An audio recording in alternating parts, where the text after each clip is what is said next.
दोस्तों, आज की इस Gautam Buddha motivational story in Hindi के जरिए हम आपको बताएंगे कि बुद्ध के नजरिए से हमारी जिंदगी की कीमत क्या है। हम में से बहुत से लोग अपनी जिंदगी की वैल्यू नहीं समझते और अपने जीवन को ऐसी चीजों में बर्बाद कर देते हैं जिनसे हमारा नुकसान ही होता है। कुछ लोग अपनी जिंदगी शराब के पीछे बर्बाद कर देते हैं तो कुछ लड़कियों के चक्कर में और कुछ अपनी सारी जिंदगी पैसा पैसा करके बर्बाद कर देते हैं। आज की इस बुद्धा स्टोरी इन हिंदी के जरिए आप जानेंगे कि हमारी जिंदगी कितनी कीमती है और हमें अपनी इस कीमती जिंदगी को किस तरह जीना चाहिए। एक बार की बात है, गौतम बुद्ध अपने शिष्यों को जिंदगी से जुड़ी अच्छी बुरी चीजों का ज्ञान दे रहे थे। सभी शिष्य उनकी बातों को बहुत ध्यान से सुन रहे थे। उन सभी में एक शिष्य ऐसा था जिसे प्रश्न पूछने की बहुत आदत थी। वो उठकर गौतम बुद्ध के पास गया और उनसे बोला, आप हमें जिंदगी के बारे में जो कुछ सिखा रहे हैं उस सब का क्या फायदा, क्योंकि हम में से बहुत से बच्चों को ये भी नहीं पता कि हमारे जीवन का मूल्य क्या है और ये जीवन हमारे लिए कितना कीमती है। पहले आप हमें ये बताइए कि इस जीवन का मूल्य क्या है। अपने शिष्य की बात सुनकर गौतम बुद्ध अपने कक्ष में गए और एक चमकता हुआ पत्थर का टुकड़ा लेकर आए। वो टुकड़ा उन्होंने अपने शिष्य को दिया और बोले, मैं तुम्हें इस जीवन का मूल्य तब बताऊंगा जब तुम इस पत्थर का सही मूल्य पता लगा कर आओगे। साथ ही ये ध्यान रखना कि तुम्हें ये पत्थर का टुकड़ा किसी को बेचना नहीं है। गौतम बुद्ध की बात मानकर वो शिष्य बाजार की तरफ चला गया। बाजार में सबसे पहले उसकी नजर एक फल बेचने वाले पर पड़ी और उसने वो पत्थर उस फल वाले को दिखाया और बोला, इस पत्थर के बदले आप मुझे कितने फल दे सकते हो। फल वाला बोला, ये पत्थर कुछ खास तो नहीं है, लेकिन फिर भी इसके बदले में तुम्हें 10 केले दे सकता हूँ। वो शिष्य उस पत्थर को लेकर आगे चला गया। फिर उसे एक सब्जी वाला मिला। शिष्य ने उस सब्जी वाले से उस पत्थर की कीमत पूछी। सब्जी वाले ने उस पत्थर को ध्यान से देखा और बोला, इस पत्थर की कीमत के बदले में तुम्हें ज्यादा से ज्यादा एक बोरी भरकर सब्जियां दे सकता हूँ। उद्धरण चिन्ह। इसके बाद वो शिष्य उस पत्थर को लेकर एक सोने के व्यापारी के पास गया।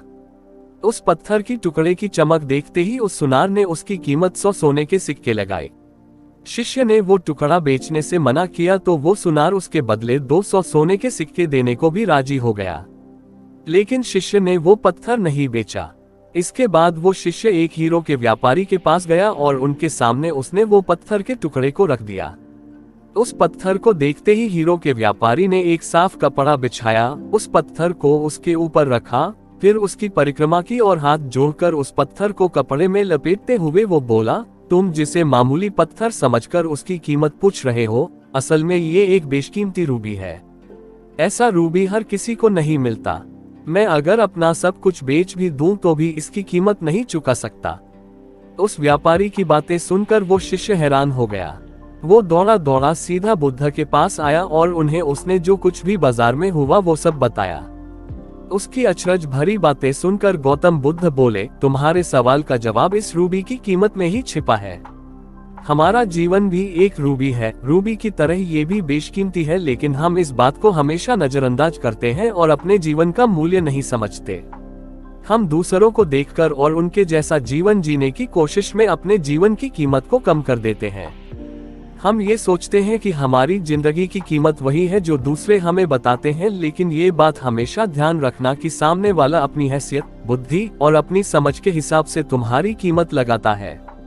सीख जो हमें गौतम बुद्ध की प्रेरणादायक कहानी से मिलती है, जिंदगी सिर्फ एक बार मिलती है, इसलिए इसको बर्बाद ना करें। अपनी जिंदगी को उतना ही कीमती समझें जितना कीमती आप अपने बैंक में रखे रुपयों को समझते हैं। आज के समय में लोग अपनी जिंदगी से ज्यादा कीमती प्यार, पैसों और दिखावे से भरी चीजों को समझते हैं। प्यार के चक्कर में लोग सुसाइड कर लेते हैं। पैसों के चक्कर में ऐसा काम करने लग जाते हैं जिससे उनकी जिंदगी बर्बाद हो जाती है। नाम कमाने के चक्कर में उल्टे सीधे काम करने लग जाते हैं।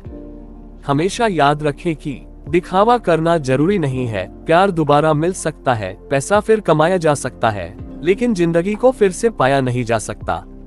इसलिए अपनी इस बेशकीमती जिंदगी को अच्छे से जिएं। हर पल का आनंद लें। कभी ये ना सोचे कि आप इस दुनिया में किसी काम के नहीं है, ना कभी ये सोचे कि आपकी जिंदगी व्यर्थ है। आपके होने या ना होने से कुछ फर्क नहीं पड़ता। जब भी ऐसे नेगेटिव विचार आपके मन में आए